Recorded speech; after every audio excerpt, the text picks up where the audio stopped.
What up? How's everybody doing out there? We're doing good. Cool. Great. Yeah, so us too. All right, good. Hey, folks, if you don't know Randy Seedorff, you should. Hey, Randy, how are you doing? Man, I am fantastic. I live in the Midwest, and it is my favorite time of year. It's fall. Oh, yeah. Nice. When the leaves will turn in, and it's getting cooler outside. Yeah. Oh, yeah.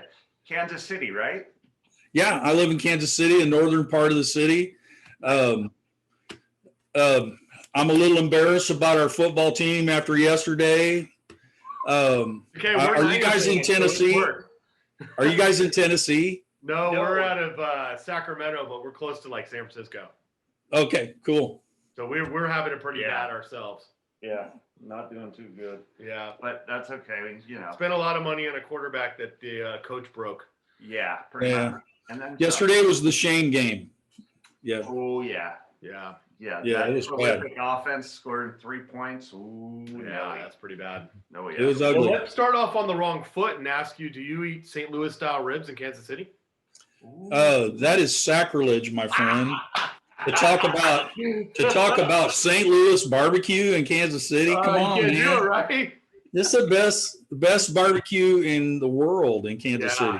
Yeah. You know, I mean, everybody that has barbecue thinks that, but until you've been here and experienced Kansas City, that culture, I mean, it's like they have the American Royal Barbecue Contest at an arena that holds 10,000 people. And in the parking lot, they'll have 2,000 to 3,000 contestants. And you pay. Yeah, I think. And then you pay an admission to walk through the parking lot and sample everybody's barbecue. They have like live bands. They rock the house. They got all kinds of music. If adult beverages are your thing, there are multiple. We like kitty sippy cups with our barbecue. Yes, just little ones. You know, that's all. Yeah, that too. Yes, exactly. Yeah. Oh my God, my mouth is drooling. So when does that happen? Yeah. That happens every year right at the end of the summer. It was just a few weeks ago. It's called the American Royal Barbecue Contest, and it used to be a great big rodeo and horse show too, where they would have show horses from all over the world would come to this judging. So, but they took that part of it out now, and it's just a barbecue contest now. Oh, that sounds brilliant. Oh, well, that may have to be added on to our schedule. Our road trip excursion. So obviously we're taking all this out of the show, but because we want to talk about you, but no, we're leaving that in. No. That's okay. Yeah. All right. We want to talk because we were listening to your music before we came on here. You have clean music. We talked to a lot of musicians. Yes. And you just start off so it just draws you in. Smooth. I love it. I love how you start music. I love how you take it. What have you brought new music out lately? Is there a new album? What's going on? Well, I'm writing for the next album, and you know how songwriters are. They're always kind of in process. And I've got a couple of songs ready, but I kind of like doing albums with a theme. I've always kind of been that way. I probably always will be at this point in my life. So I'm writing for an album that I want to start on this winter recording. And thank you for the compliment about the music. It has a lot to do with who produces your music and who engineers it and who records it. So that's a big part of my process. I like it. Right. So Never Alone, what was the main inspiration other than being never alone? Well, that's a very interesting story. My brother was a forward observer in an infantry unit for 2 tours in Vietnam. Oh, wow. And he came back from Vietnam with really bad PTSD. And he lived the rest of his life. He never slept at night. He couldn't sleep at night because of his, just everything would come back to him. And if you notice the lines in the song, it's like, all it takes is a word or a laugh, and people who have PTSD, that's all it takes to trigger and to take them back to whatever that was, right? Smell, a word, yeah, absolutely. Anything, a song, can take you back to that place. So part of it was dedicated to him. And then part of it that is just that we really are never alone, right? Yeah. I'm a preacher. I'm a minister, Yeah. and I believe that God's always with us. So that's part of it too. So a couple of inspirations there. Absolutely. There's something I'd like to say real quick. And, folks, if you're dealing with PTSD and you need to get help, we're going to have a number down below to help you out. Hopefully with this story, this song, and us, we could help you out in some sort of way. If it helps one person, that's fantastic. If it helps more, even better. Absolutely. And we'd like to thank all the veterans out there. We greatly, greatly appreciate you. Thank you. Amen. Definitely. Absolutely. Absolutely. So where do you want to take, like you said, you're writing for your new album and you do things on a theme. What's the next theme? Ooh.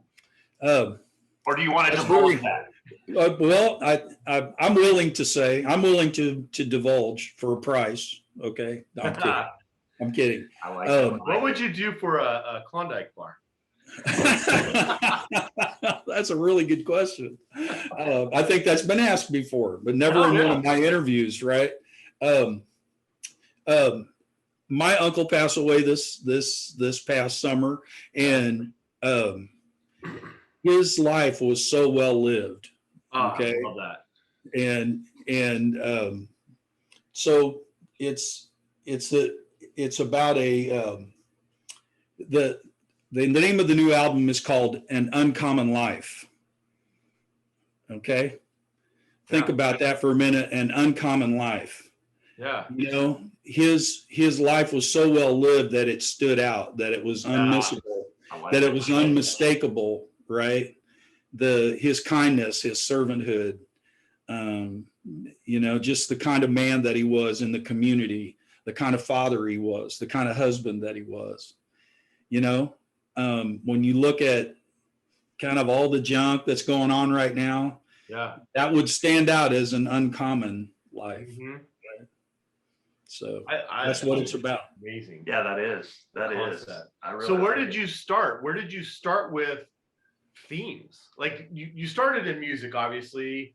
What was, first of all, what was your first instrument? What got you going? What was the inspiration of that? And then what brought you along there? Well, I was in a music, I grew up in a musical family. Okay. My mother was a country music artist back in the 1950s. She had her own radio program on KOEL Radio 95. If you look up on my wall here, you can't see it here right now, but there's a poster from 1956 of my mother standing in front of the microphone, and it says "Here in Person" across the bottom of it. It's her publicity photo. Yeah. She's wearing the Dottie West cowboy skirt, the cowboy hat, the vest, and the cowboy boots, the whole 9 yards. And her stage name was the Prairie Sweetheart. Okay. I like it. Yeah. That's really cool. That's awesome. Yeah. So I got to ask that. Yeah. Was she at the Grand Ole Opry at all? She was at the Grand Ole Opry. She played on the Louisiana Hayride. She and her sister sang a duet on the Louisiana Hayride. She did. Cool. She was on the State Fair tour back in the day, during that time, and Jim Reeves and all those kind of classic country guys. She would open.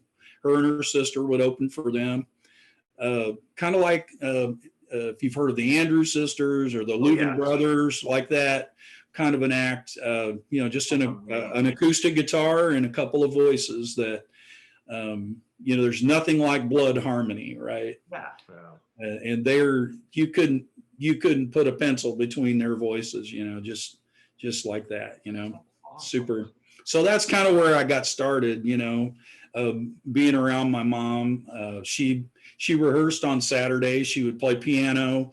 She played accordion. She played harmonica. She played guitar. She played saxophone. She's a multi-instrumentalist.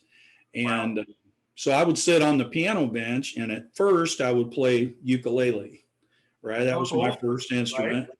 And then I asked Mom, I said, hey, can I get a guitar? I was 13.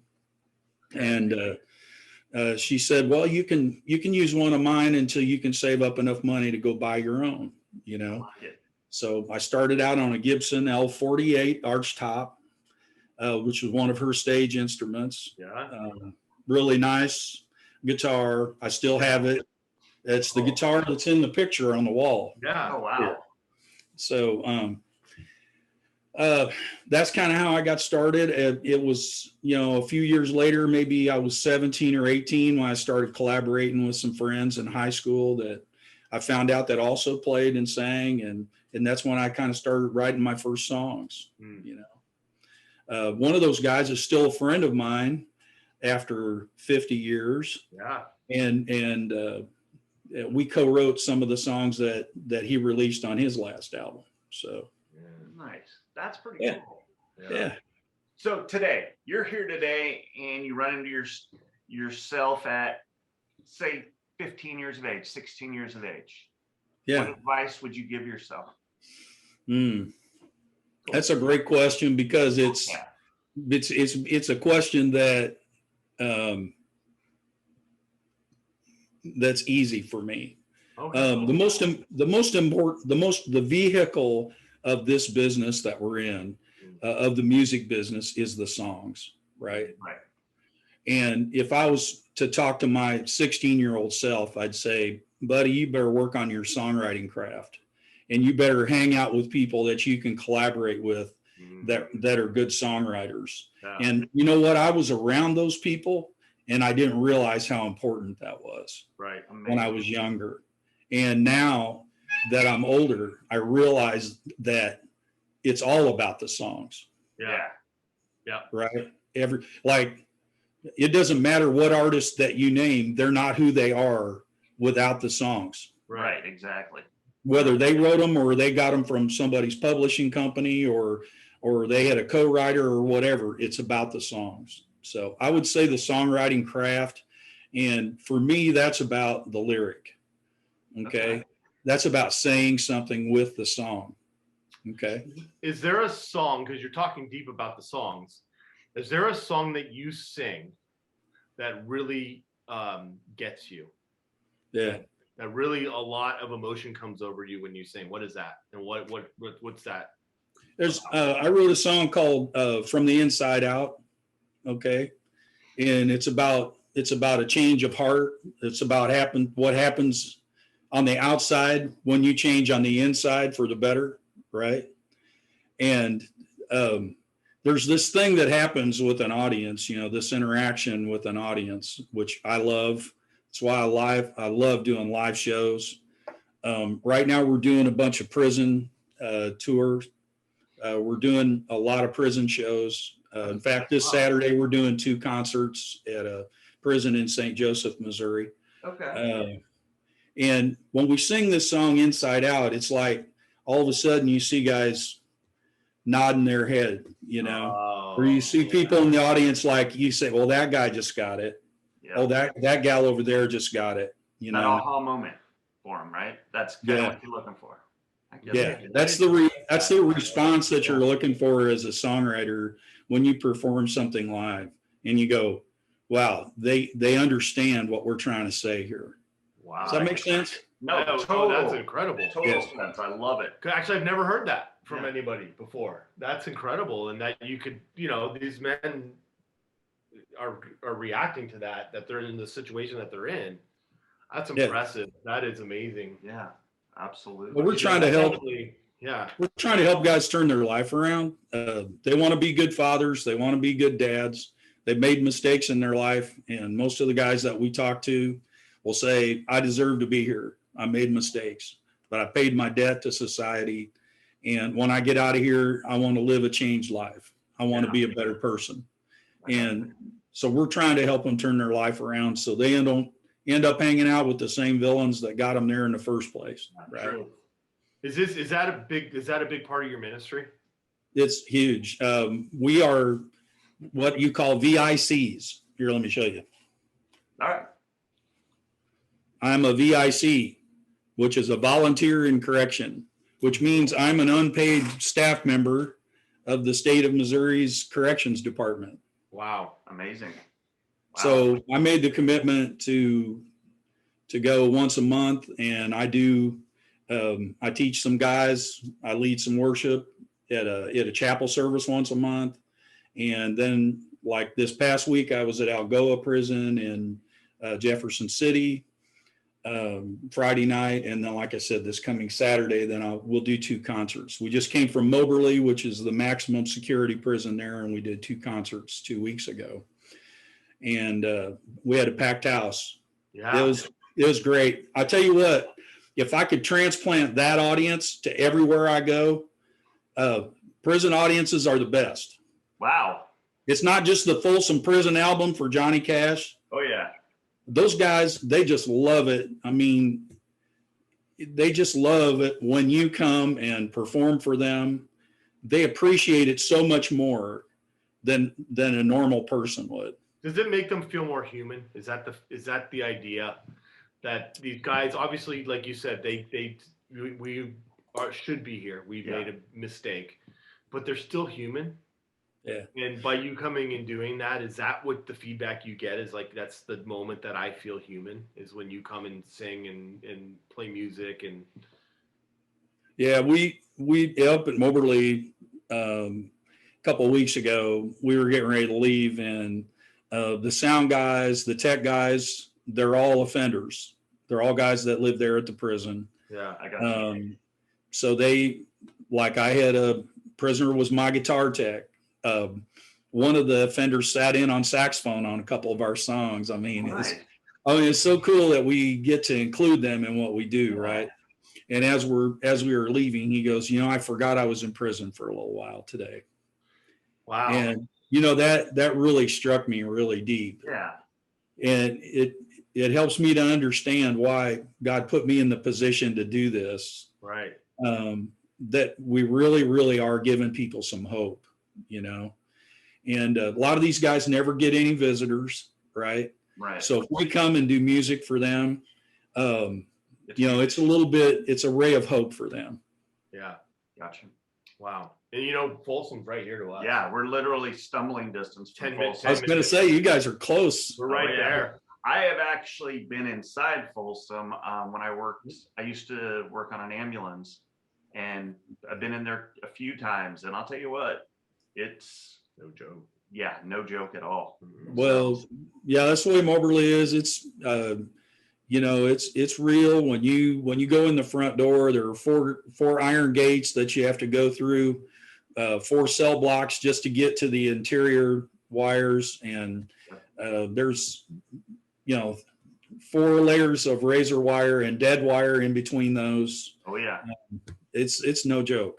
Not to mention your vehicle being searched. Yes. Underneath, over, around, through, and between. Oh yes. And all the other little idiosyncrasies that go with just stepping foot. Oh yeah. Between plus your pockets, your all of you go through all the screening process just to go through security as well. Right. Oh yeah. They at Moberly, they won't let you bring your own instruments in. Yeah. So we had to use the prison's gear. Oh wow. Which is my first experience with that. And an adventure all at the same time. Right. Definitely. Hand me a Les Paul that's got 9-year-old strings on it or whatever, Oh man. At least it had 6. It had 6 strings on it, Yeah, which is way better than some prison guitars I picked up. So. Oh yeah. Wow. Well, But, Randy, I gotta tell you, I want to say thank you. We got a couple of shout outs. Would you like to give a couple shout outs first? Well, first, you talked about my, the way my music sounds. I'd like to shout out to Larry Gann, who's my producer and engineer. He runs Awestruck Studios here in Kansas City, Missouri. Awesome. All right. Awestruck Studios. This is my 4th project with him. He's worked with Jim Gaines, who was the producer for Stevie Ray Vaughan. He's worked with Elton John, Foursquare, who's who. He's worked in Nashville. LA at Capitol Records. He's been in New York as well. So I'd like to shout out to him because he's a big part of the quality of the music that I turn out. High quality what we listen to. So absolutely. Also to Michael Stover, who is with MTS Management, and he just does a wonderful job for us. And he does. I appreciate him very much. And then my band, Soul Purpose, my wife Maria's in my band. Oh, they're cool. Hey, you got to give the wife the shout out. That's right. You get into a little bit of trouble there. Whoa. I wouldn't be able to, I have to like stay here after this is over. Right. Yeah, exactly. And be married. Where you sleep, sucker. No. Yeah, that's right. That's right, Chad. She does. Yeah. Oh, yeah. So, hey, again, Anchor by Spotify for our podcast needs. Thank you very much, Anchor. We greatly appreciate you, as well as YouTube. Thank you. And folks, you guys have a great night and a better tomorrow. Thank you so much, Randy. What up? Thank you.